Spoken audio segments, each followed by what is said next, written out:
You know, I really think that Walz and Kamala and the Democrats have done a decent job at neutralizing the area where Trump has the biggest lead in the polls. Of course, I'm talking about the issue of immigration.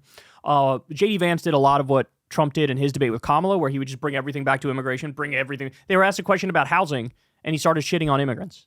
And then he literally went on to say, drill, baby, drill. It's like, we're talking about housing. Why are you bringing these things up?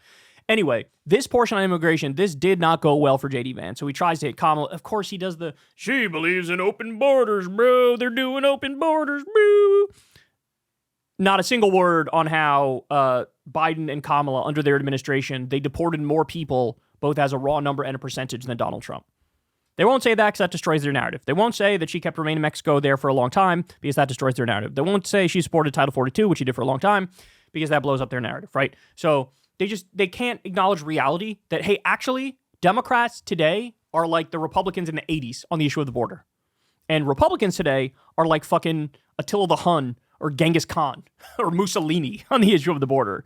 So this is the portion where you're going to have Tim Walz fight back and basically lay out the case as to why Trump just used this as a campaign issue and he actually doesn't care about the issue itself. Here we go. But I will say about the fentanyl, because this is a crisis of this, the opioid crisis. And the good news on this is the last 12 months saw the largest decrease in opioid deaths in our nation's history, 30% decrease in Ohio. But there's still more work to do. But let's go back to this on immigration. Kamala Harris was the attorney general of the largest state and a border state in California. She's the only person in this race who prosecuted transnational gangs for human trafficking and drug interventions. But look, we all want to solve this.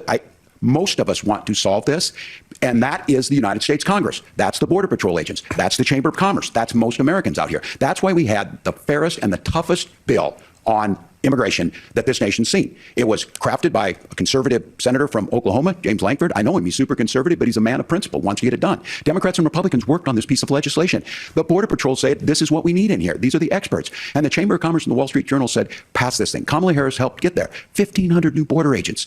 Detection for drugs, DOJ money to speed up the adjudications on this, just what America wants. But as soon as I was getting ready to pass and actually tackle this, Donald Trump said no, told them to vote against it because it gives him a campaign issue. It gives him what would Donald Trump talk about if we actually did some of these things? Sort of killed him on that. Now, let me just say, I also appreciate and respect that Tim Walz goes on to defend the humanity of immigrants. That's not something we've seen from any other Democrat in recent days. He basically goes on to be like, look, you're just scapegoating. Like, you're just scapegoating and you're blaming immigrants. At one point, he goes, you keep blaming immigrants. Why aren't you talking about Wall Street? Oh, that's right, because you're a venture capitalist. So I respect and appreciate the fact that he did more humanization of immigrants than any other Democrat in modern American history. But the facts on this are true, right? I actually am opposed to that bill because I think it's too right-wing. But the idea that, like, the Democrats are for open borders and they're the ones who are blocking a right-wing border bill, literally the exact opposite is true.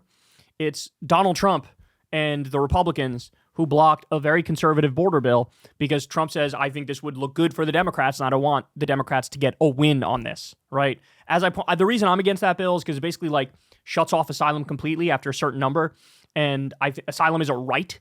So I'm always going to be against totally shutting out the option of asylum. You could do some sort of reform, but to say it's just we don't have it after a certain number of people, I'm not okay with that. But look, it does nip their biggest advantage in the bud because it shows he's not actually serious about the thing that he virtue signals about all the time.